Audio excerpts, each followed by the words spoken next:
Révélation divine, les années cachées de Jésus exposées dans une Bible ancienne de 2000 ans. Dans la 3e année de la règne de Joachim, à Nazareth, un petit village de Galilée, la vie s'écoulait paisiblement sous le poids de l'occupation romaine. Les rues pavées résonnaient des pas de marchands, tandis que les rituels quotidiens juifs rythmaient le temps. Parmi ses enfants, un garçon de 12 ans, Jésus, se tenait à l'extrémité de la ville, absorbé par les saintes écritures qu'il parcourait avec ferveur. L'appel divin en lui croissait comme un feu sacré, le hantant jour et nuit alors qu'il se débattait avec la prétendue normalité de son existence. À l'approche de la Pâque, ses parents, Marie et Joseph, décidèrent de l'emmener avec eux à Jérusalem. L'excitation et l'angoisse contrastèrent à l'idée de quitter Nazareth derrière eux pour s'aventurer vers le sanctuaire où se mêlaient dévotion et tension. En entrant dans la ville sainte, Jésus ressentit une agitation intérieure grandissante, comme s'il était en train de franchir le seuil d'un destin qui le dépassait. Dans le temple, entouré des sages de la loi, il s'installa silencieusement, écoutant leurs discours profonds sur les Écritures. Les paroles de sagesse résonnaient, mais malgré leur érudition, il sentait dans son cœur qu'il avait quelque chose de plus à offrir. Quand enfin il prit la parole, ses questions et ses réponses étonnèrent ceux qui l'entouraient. Les connaissances pieuses, bien qu'impressionnantes, ne parvenaient pas à appréhender la profondeur de sa compréhension. Marie, bien que fière de son fils, observait avec une inquiétude croissante. Elle se souvenait des paroles de l'ange Gabriel annonçant la naissance de Jésus et elle avait toujours redouté le jour où il commencerait à réaliser pleinement son appel. Joseph, tout aussi préoccupé, partageait cette angoisse. Leur fils, en quête de réponse, semblait déjà s'éloigner de son rôle d'artisan dans le petit village. Les sages, fascinés, ne cessèrent de poser des questions à Jésus. À chaque réponse, le mélange d'admiration et de perplexité sur leur visage ne fit que renforcer le dilemme en lui. « Pourquoi me cherchez-vous » demanda-t-il à Marie, une lueur de compréhension dans ses yeux. « Ne savez-vous pas que je dois m'occuper des affaires de mon père ?» Ce fut un moment de révélation ambiguë où l'innocence de l'enfance se mêlait à la profondeur d'une vocation divine. Le cœur de Marie s'alourdissait, soudain pétrifié par la prise de conscience de la grandeur de la mission de son fils. Les promesses prophétiques que tourbillonnaient dans son esprit, tout comme les promesses d'Ésaïe, résonnaient maintenant d'une sinistre clarté. Joseph, tentant d'apaiser son épouse, se persuadait encore que son fils était un simple garçon, mais les mots de Jésus le confrontaient à une réalité qu'il n'avait pas encore acceptée. Ils finirent par quitter le temple, mais Jésus, en marchant à leur côté, pouvait sentir le poids de son identité divine dévorer chaque élément du reste de son existence. Quelles attentes incompréhensibles pesaient sur ses épaules? Comment pouvait-il marcher à la fois dans le monde des hommes et dans celui de Dieu? C'était un conflit qui, à mesure qu'il grandissait, allait le préparer à son appel définitif.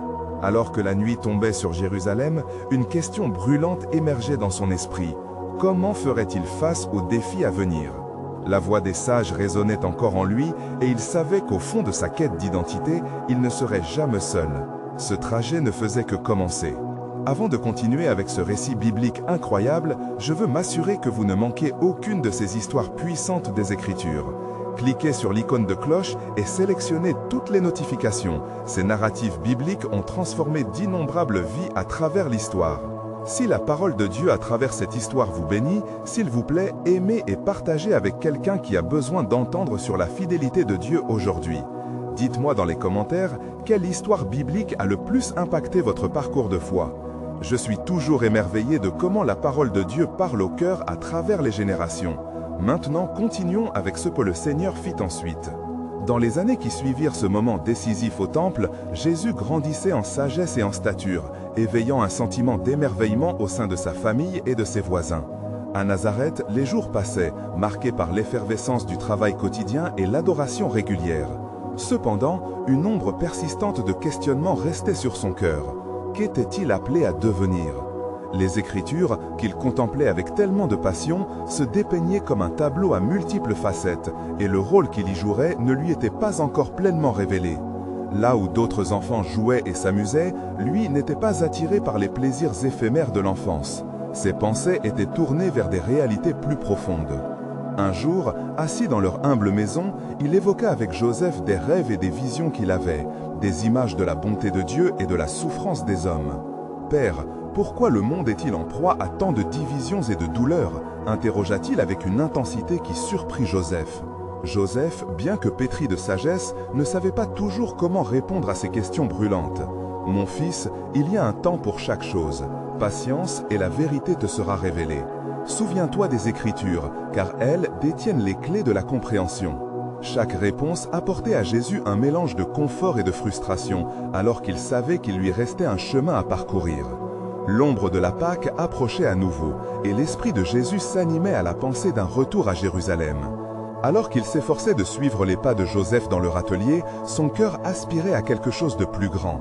La vie à Nazareth paraissait familière, mais les paroles des sages continuaient à l'enflammer, comme un feu qui ne pouvait être éteint.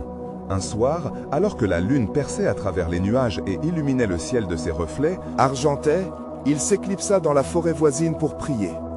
La nature, calme et majestueuse, semblait résonner avec son âme tourmentée. Dans la solitude de ce sanctuaire de verdure, il levait les yeux vers le ciel, suppliant Dieu de lui révéler son destin. « Pourquoi ai-je été choisi? Pourquoi un tel poids pèse-t-il sur moi ?» cria-t-il avec la ferveur d'un jeune homme en quête de son identité. Soudain, une douce brise enveloppa Jésus, comme une réponse divine à sa supplication. Il se sentit transporté hors du temps, et des visions d'un avenir éclatant et tragique se dessinaient devant lui.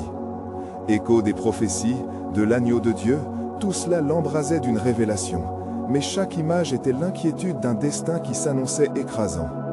Alors qu'il se retrouvait enfin, des larmes de joie et de tristesse se mêlèrent sur son visage. La mission, aussi glorieuse qu'effrayante, était désormais scellée dans son cœur. Lorsqu'il rentra chez lui, une calme détermination habitait son être. Les années passèrent dans la simplicité du quotidien, mais le murmure de la mission divine ne cessait de croître. Au contact des hommes, il apprit à aimer et à comprendre leurs luttes, prenant des notes dans le livre vivant de l'humanité.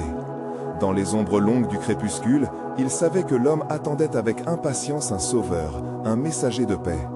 Et alors que les vents de l'histoire commençaient à souffler, une pensée profonde l'envahit. Mais ce qu'il ne savait pas sur le plan de Dieu, c'est qu'une souffrance attendait le chemin sacré. Les étoiles dans le ciel brilleraient pour un monde en quête de lumière. C'est là que son cœur trouva une paix ineffable, sachant que ce voyage ne faisait que commencer et qu'il serait guidé, pas à pas, par la main invisible du destin divin.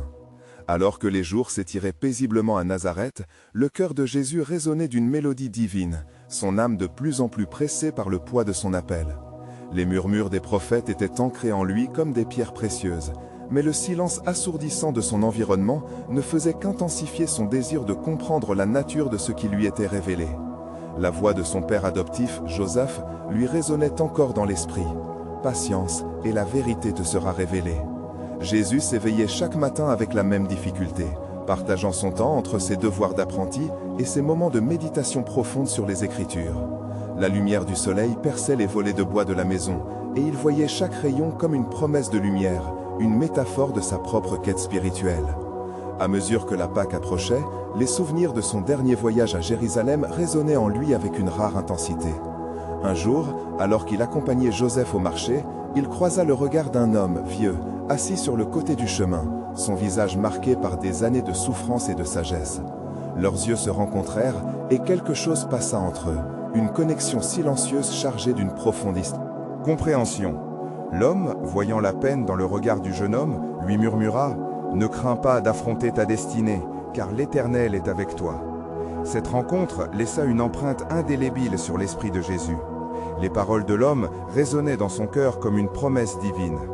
La vision de la souffrance et de la rédemption continuait à se dessiner, chaque interaction avec les autres l'aidant à compléter le puzzle de sa mission. Dans ses réflexions et ses prières, il comprenait de plus en plus la profondeur de l'amour que Dieu avait pour son peuple. Une nuit, au cours d'une prière particulièrement intense, alors que les pâles étoiles dans le ciel scintillaient d'un éclat rare, une lumière éclatante le visita. Un murmure doux comme l'huile d'olive lui parvint. « C'est à toi de conduire mon peuple de la nuit vers le jour. » Une vision se présenta alors à lui, celle de nombreuses âmes errantes cherchant la paix, une lumière de vérité émergeant au milieu des ténèbres. Chaque image frappait son cœur comme des flèches de confirmation de sa vocation. Ce même soir, la colère des autorités romaines et la souffrance endurée par son peuple lui revenaient en mémoire. Il voyait les cœurs brisés, les esprits perdus et une terre assoiffée d'une rédemption qu'elle ne connaissait pas encore. La responsabilité du salut pesait sur ses épaules, et il savait, même s'il n'en avait pas encore parlé, que son temps d'agir approchait. Les jours passèrent, et son art de la charpenterie devint pour lui un prétexte, un moyen de se lier davantage aux hommes, apportant un réconfort tangible à leur quotidien. Les rires des enfants à l'atelier, les plaintes des mères, les rêves des pères, tout cela constituait une mélodie de vie autour de lui. Jésus postulait que chaque jour était une occasion de préparer son cœur pour ce qu'il percevait comme un appel inexorable à venir. Tandis qu'il regardait le ciel étoilé, une compréhension plus profonde se formait en lui. « Est-ce là le sens que je cherche ?» méditait-il. « Est-ce là que je pourrais enfin révéler la lumière aux nations ?» Ses pensées étaient désormais unifiées, portées par la réalité d'une souffrance prochaine et du salut qu'elle appellerait. Le souffle de sa mission, déjà présent dans ses paroles et ses actions, s'intensifiait à chaque réunion, chaque prière, chaque regard échangé.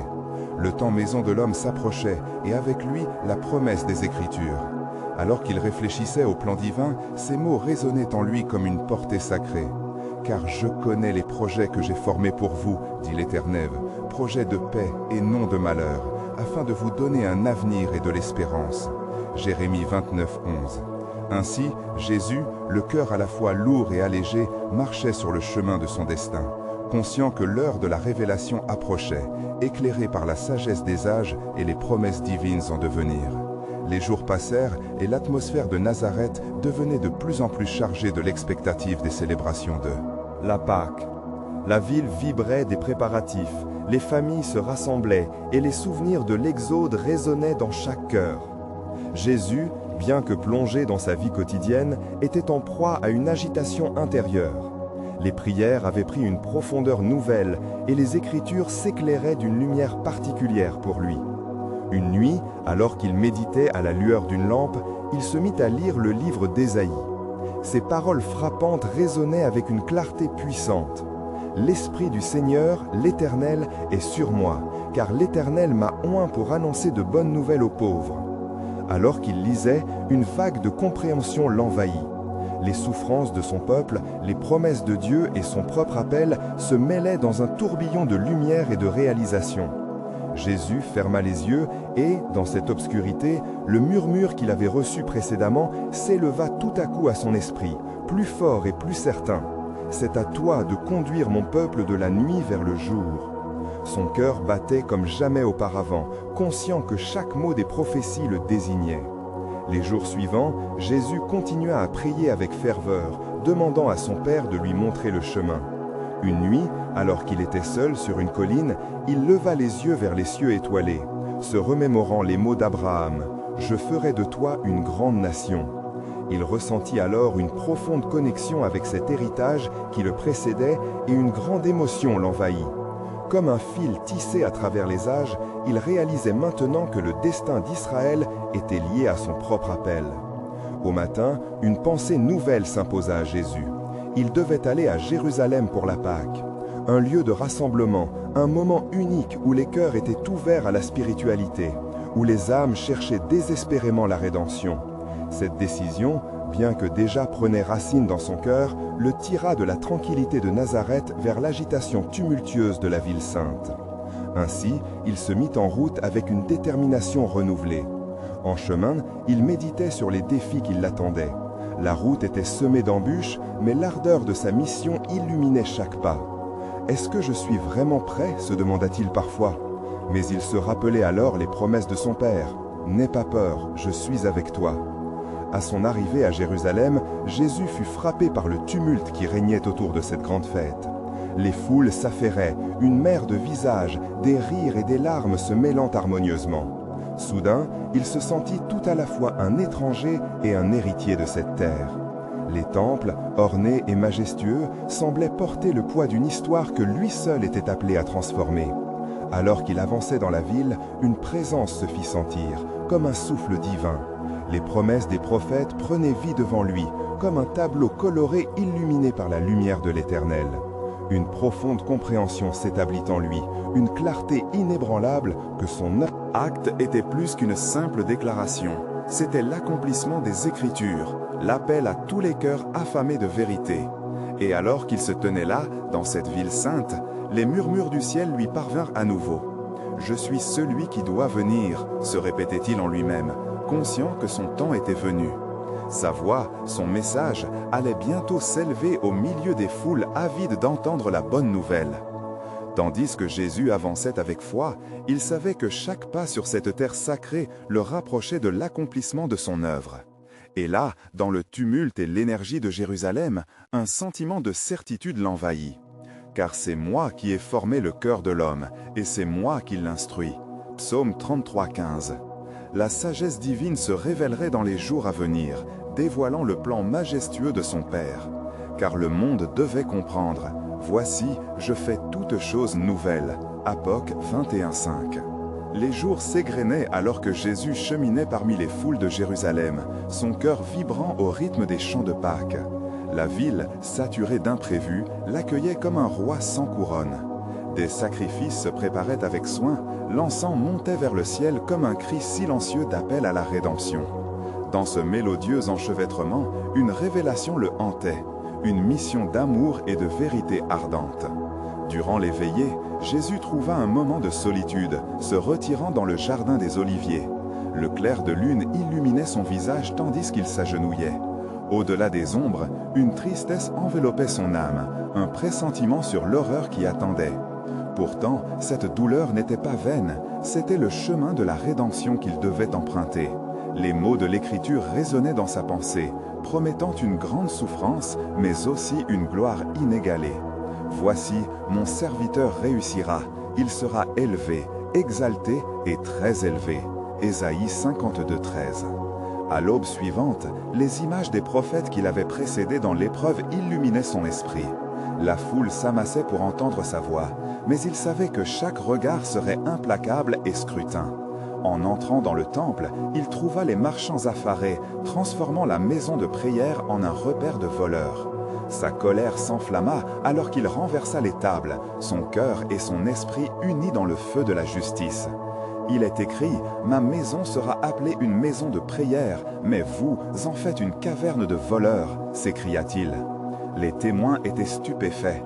Une onde de silence parcourut l'assemblée. Les religieux arrogants ne purent retenir leur indignation. Les mots de cet homme, pourtant sans titre, résonnaient avec l'autorité des cieux. Dans les jours qui suivirent, ces paroles prirent une profondeur plus grande. Les foules affluaient, cherchant des signes, discutant des miracles. Dans chacune des paroles qu'il prononçait, il affirmait la vérité du royaume, mais un sentiment d'urgence battait dans son cœur. « Venez à moi, vous tous qui êtes fatigués et chargés, et je vous donnerai du repos. » Répond. Matthieu 11, 28. Ces invitations résonnaient comme une mélodie divine, transperçant les cœurs de ceux qui savaient être perdus. Cependant, les puissants de ce monde manœuvraient dans la pénombre, tissant des complots pour détruire cette lumière qui menaçait leurs ombres. Jésus percevait les murmures, le froid changement d'atmosphère qui préludait à la trahison. « Vous serez détestés de tous à cause de mon nom » Matthieu 10, 22, énonça-t-il à ses disciples un soir, laissant peser le poids de la vérité dans l'air. Leur regard était sincère, mais l'incompréhension et la crainte se mélangeaient. Ces jours de tension aboutissaient à une nuit décisive. Jésus s'installa pour le repas de la Pâque, inaugurant un moment au-delà de toute imagination. Par une simple fraction de pain, il annoncerait l'alliance nouvelle, une voie d'accès au cœur même de Dieu. « Ceci est mon corps, donné pour vous, faites ceci en mémoire de moi. » Luc 22, 19. Alors qu'il parlait, une ombre se dessina. La trahison était à la porte, et le prix du mensonge se concrétiserait. Les cieux, autrefois lumineux, s'assombrissaient. Chaque élan de son cœur l'alignait sur son Père. Il savait que ce qu'il s'apprêtait à vivre annoncerait une victoire qui bouleverserait l'histoire, car la mort même ne pouvait contenir l'espérance. « Ce que je fais, tu ne le sais pas encore, mais tu le sauras après cela. » Jean 13, 7. Le plan divin continuait de s'affirmer, se déployant avec une profondeur incommensurable. Ce mystère de Dieu était sur le point de se révéler en toute sa splendeur, transformant des larmes en joie. Les promesses, lentes à se manifester, se déversaient dans le temps, révélant un amour inconditionnel. L'Éternel connaît les voies des hommes, mais les voies des méchants périront. Psaume 1, 6. l'humanité serait confrontée à la lumière, et chacun aurait à répondre à cet appel divin. Car le royaume était là, à portée de main, prêt à révéler son éclat lumineux au monde entier. Dans la pénombre de la nuit, le murmure des événements à venir pesait lourdement dans l'air.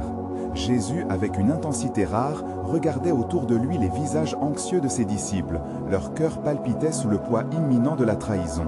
La lumière des bougies dans la pièce dansait alors qu'il partageait un dernier repas avec ceux qu'il avait appelés amis. Sa voix empreinte de douceur leur révélait des mystères cachés. « En vérité, je vous le dis, l'un de vous me trahira, moi qui mange avec vous. » Marc 14, 18. À ces mots, une sourde agitation s'empara des convives. Chacun, inquiet, se questionnait, scrutant les autres avec inquiétude. Leur loyauté était mise à l'épreuve, et une ombre de tension s'installait autour de la table. Jésus sentit le poids de cette atmosphère de doute, mais il savait que dans cette trahison se trouvait le chemin vers la rédemption. Judas, le traître au cœur partagé, s'absenta un instant, comme un loup se glissant dans l'ombre de la nuit. Alors que Judas sortait, la porte se referma derrière lui, claquant comme le tonnerre d'un orage. « Qu'il en soit fait selon les Écritures », murmura Jésus, une tristesse palpable dans sa voix. L'écho de la prophétie l'entourait. Il savait qu'aucune parole ne pouvait empêcher ce qui était au seuil du ciel. En ce moment intense, Jésus se leva et prit son manteau pour laver les pieds de ses disciples, accomplissant un acte d'humilité choquant. « Si donc je vous ai lavé les pieds, vous devez aussi vous laver les pieds les uns aux autres. » Jean 13, 14. Les disciples déconcertés ne comprenaient pas la profondeur de cet acte sacramentel. Qu'était-ce que le service humble, sinon un reflet du cœur de Dieu? En lavant leurs pieds, il leur enseignait le véritable service du royaume, une leçon précieuse au milieu des ténèbres croissantes. Au moment de partager le vin, il leva la coupe. « Ceci est mon sang, le sang de l'alliance versé pour plusieurs. » Marc 14, 24. Chaque goutte était une promesse, chaque mot un manteau d'espérance.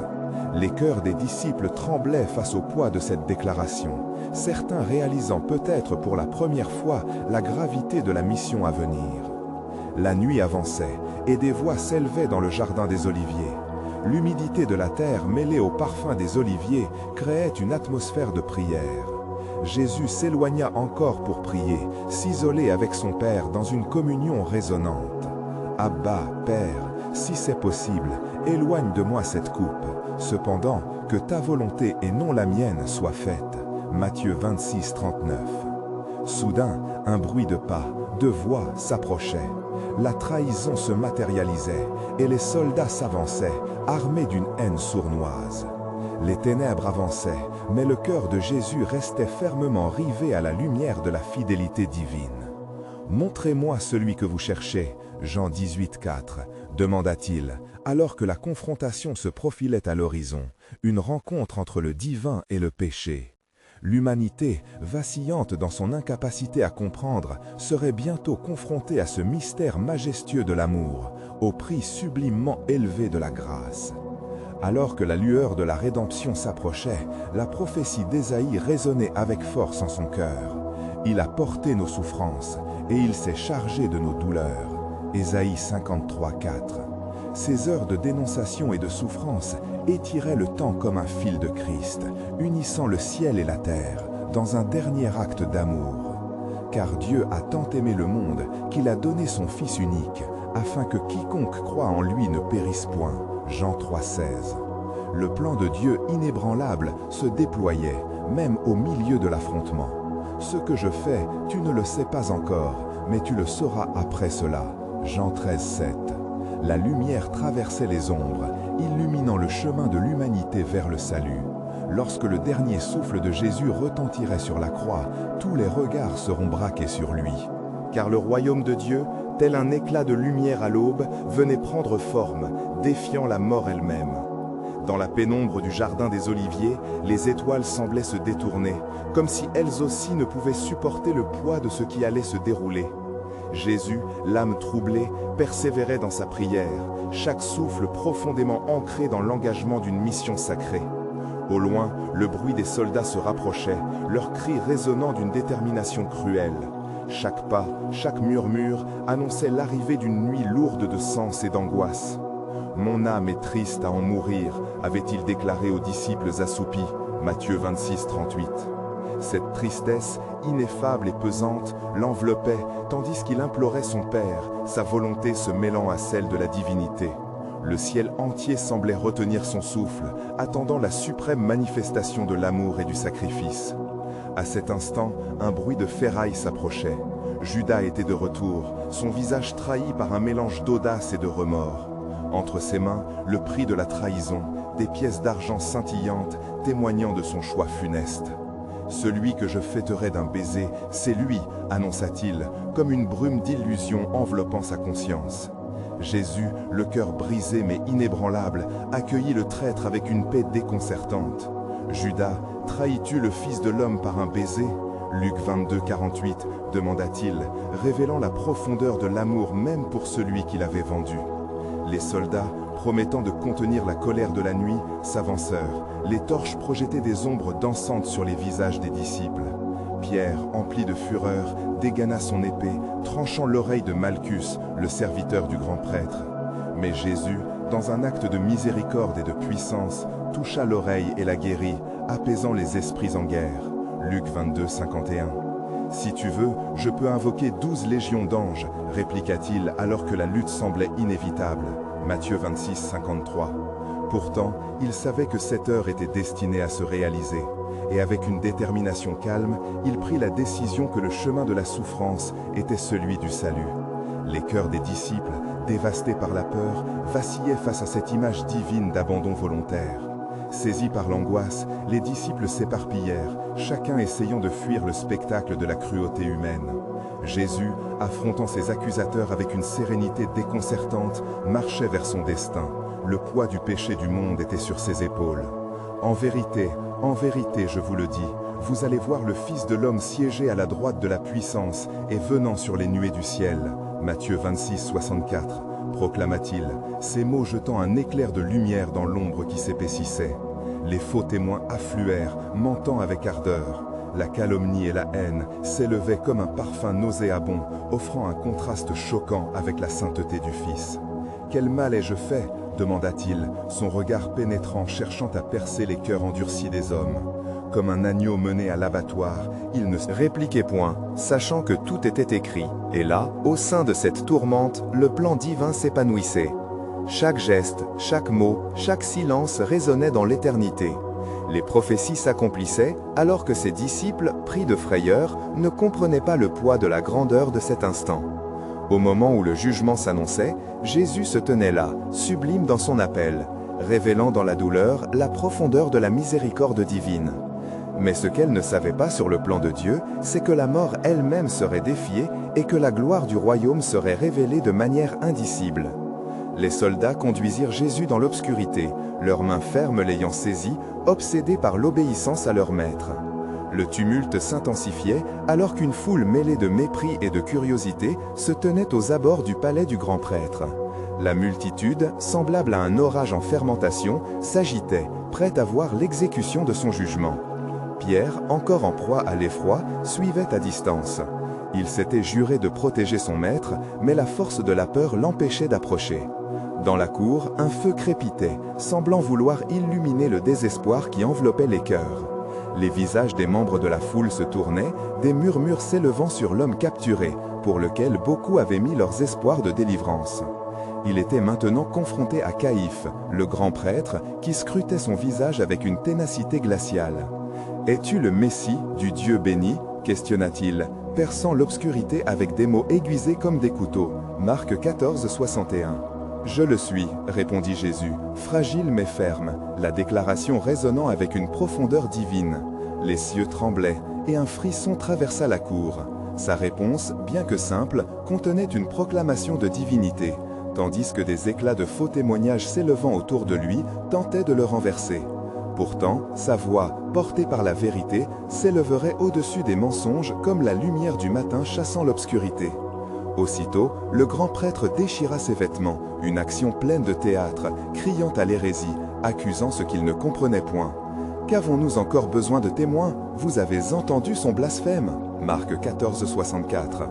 Les cris de la foule s'élevèrent, des cris de condamnation à l'encontre de celui qui portait sur ses épaules le fardeau des péchés du monde. De leur côté, les disciples, troublés et désemparés, se regroupaient dans l'ombre, leur foi vacillant en écho à la tempête de l'inquiétude qui régnait. Jean, le disciple bien-aimé, bien qu'accaparé par la peur, s'efforçait de rester proche, écoutant avec un cœur affligé. À chaque accusation qui tombait comme des coups de marteau, une part de lui mourait. « Avant que le coq ne chante 2 fois, tu te renieras 3 fois », avait prédit Jésus.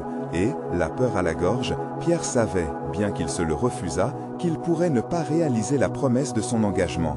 Et alors qu'un coq chantait dans la nuit, Pierre, submergé par l'émotion, se souvint des paroles de son maître. Ses yeux se remplissaient de larmes, pleines de remords, lorsqu'il réalisa qu'il venait de trahir l'homme qui lui avait donné la vie et la vérité. En cette heure sombre, la grandeur de Dieu se dévoilait lentement dans l'obscurité. Les liens de la cruauté humaine étaient bien serrés, mais le ciel était en train d'écrire une narration glorieuse au-delà de la douleur. Toute occurrence semblait désespérée, mais même dans ce chaos, la lumière de la promesse divine ne pouvait être éteinte. Car la souffrance de ce moment présent n'est rien en comparaison de la gloire qui doit être révélée en nous. Romains 8, 18, le murmura l'esprit en cet instant, tandis que le plan de Dieu s'élevait contre le désespoir, préparant le cœur des hommes à recevoir la vérité qui se cachait derrière le voile de la souffrance. Ainsi, le chemin vers la rédemption s'ouvrait, secrètement enlacé au destin de l'humanité. Et tout ce qui semblait être la fin n'était qu'un préambule à la résurrection finale. Combien de cœurs étaient prêts à entendre cette révélation encore cachée dans les ténèbres de la nuit? La nuit s'épaississait alors que le tumulte autour de Caïphe s'intensifiait. Jésus, debout, était le centre d'une tempête de voix hurlant, appelant à sa condamnation. À chaque accusation, sa détermination restait inébranlable, un phare dans l'obscurité. Les ténèbres semblaient se resserrer, enveloppant l'ange d'une atmosphère de défi et de rejet. Dehors, la brise nocturne apportait avec elle le parfum du désespoir. Pierre, se tenant encore en retrait, sentait une lutte profonde en lui. Il se remémorait les paroles de Jésus lors de leur dernière scène ensemble. « Dispose-toi comme un serviteur, car tu es un roi dans le royaume à venir », semblait murmurer dans son âme. Mais la réalité, à cet instant, était tragiquement distante. Au milieu des cris, le visage de Caïphe se crispa davantage. « Avez-vous entendu? Dites-moi, que décidez-vous » Il scrutait son assemblée, espérant voir des visages hocheurs, la confirmation qu'il recherchait pour justifier son acte d'injustice. Mais Jésus, en silence, se tenait là, rempli de grâce et de vérité, regardant chacun des leaders religieux avec une sérénité surnaturelle. « Quelle est ta réponse face à cette aversion ?» persista Caïphe, l'angoisse sous-jacente de son autorité commençant à poindre. « Vous verrez le Fils de l'homme assis à la droite de la puissance et venant sur les nuées du ciel. » Marc 14, 62, déclara Jésus, sa voix tranquille emplie d'une force douce qui défiait le désespoir ambiant. Ces mots résonnaient comme un écho de vérité dans l'abîme de mensonges qui l'entourait. Même dans son allure capturée, il proclamait une vérité éternelle que nulle force humaine ne pouvait briser. Dans la cour, le feu crépitait, projetant des ombres dansantes sur les visages des spectateurs. L'un d'eux, servant, parmi les larmes de Pierre, reconnut ce dernier et s'exclama « Toi aussi, tu es l'un de ceux qui ont été avec eux !» Jésus! Les souvenirs d'un amour inconditionnel et d'enseignements puissants assaillirent Pierre, le poussant à nier son maître. « Je ne le connais pas, cette voix n'est pas mienne !» hurla-t-il. Et chaque mot était un coup de marteau asséné à son propre cœur, tandis que l'aigle de la colère et de la peur battait des ailes dans son âme. Les accusations se précipitaient. « Voici l'homme qui fait des miracles, qui se déclare roi !» La foule se déchaînait, consumée par un vent de sauvagerie. Devant cette marée humaine, le cœur de Pierre s'effondrait, comme une muraille de protection s'effondrant sous l'assaut de la vérité. Mais au plus profond de son désespoir, la voix de Jésus vibrait, un appel bénévole à ceux qui le percevaient. Au milieu du tumulte, un silence soudain s'éleva, comme si les cieux eux-mêmes retenaient leur souffle.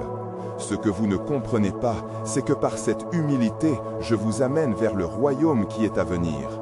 Vous ne voyez que la croix, mais la résurrection est à l'horizon. » Jean 12, 24, chuchota une étoile au-dessus, comme pour rappeler la promesse du Père. Alors qu'un autre coq chantait, la nuit elle-même sembla comprendre la profondeur de ce moment.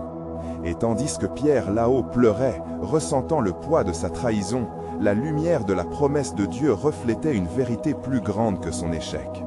En ce moment de désespoir, le plan souverain de Dieu se déployait. D'un cœur brisé pouvait surgir la véritable foi, prête à être restaurée. Car la gloire ne se révélera qu'au travers de la souffrance, murmura l'Esprit, tandis qu'une lueur d'espoir se dessinait à l'horizon, cachée encore par les nuages de confusion. Ainsi, la scène était mise en place pour une révélation divine tant attendue. Les espoirs des hommes étaient fragiles, mais la main de Dieu ne manquait jamais de les soutenir par-delà les incertitudes.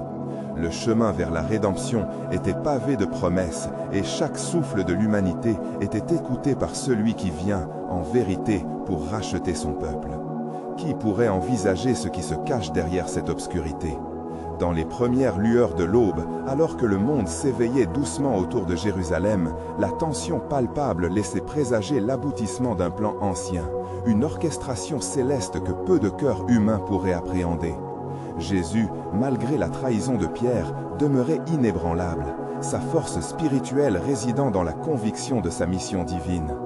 Tandis que les portes de la ville se vidaient lentement, les rumeurs de son arrestation et de son procès se propageaient comme une traînée de poudre.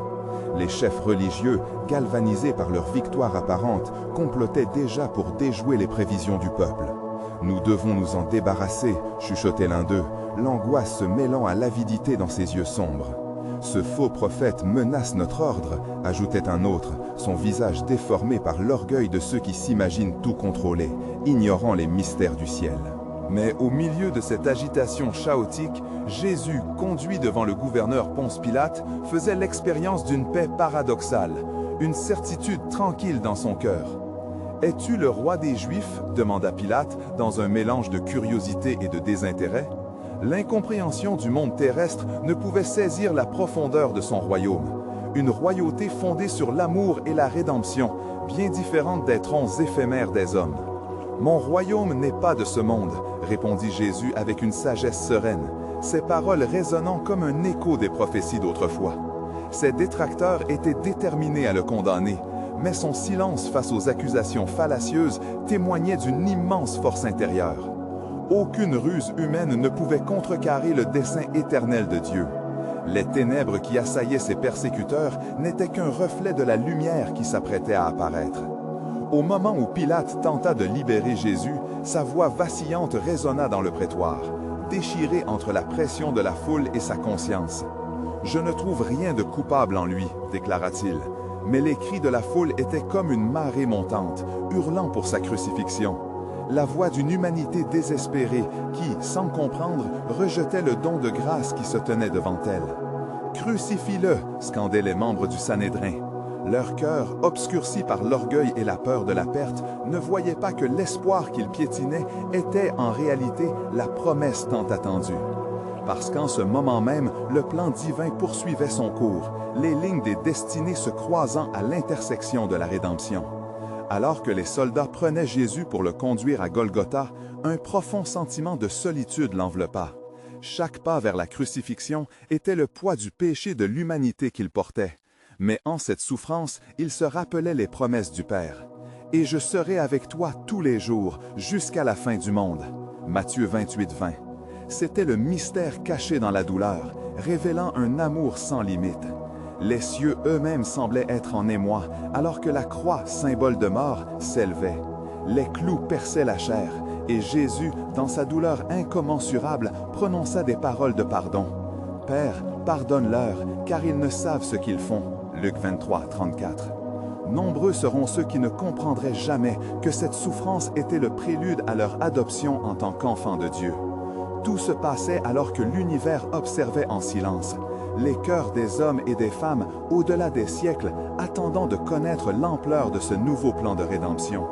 Les promesses du passé émergeaient dans la lumière de ce moment fatidique, et les murmures d'une vérité splendide se faisaient entendre dans le ciel, préparant les cœurs à la révélation. Et là, suspendu entre ciel et terre, Jésus, le Fils de l'homme, lançait un défi céleste à la mort elle-même. Le plan de Dieu, à la fois éternel et précis, battait à un rythme métré, tel un battement de cœur divin. Car ce que je fais, tu ne le sais pas encore, mais tu le sauras après cela, Jean 13,7, résonnait encore dans l'esprit des siens. La profondeur de l'amour du Père se révélait dans la souffrance, une révélation qui n'était qu'à l'aube de sa pleine compréhension. Alors que le voile du temple se déchirait, même la terre tremblait, proclamant le soulagement d'un monde en attente d'être réconcilié. La lumière de l'espoir pénétrait les ombres les plus sombres, laissant prédire la résurrection qui s'annonçait à l'horizon. Et c'est ainsi que la gloire du royaume serait révélée, parce que le salut n'est pas un acte d'homme, mais un don de Dieu. Nul ne sait encore pleinement comment ce sacrifice changerait le destin de l'humanité, mais ainsi se dessine le pont vers la rédemption et une nouvelle alliance. C'était un moment, un souffle de grâce, où le plan divin, en somme, se révélait maintenant comme une symphonie jouée à travers les âges, unissant le passé, le présent et l'avenir dans l'amour de Christ.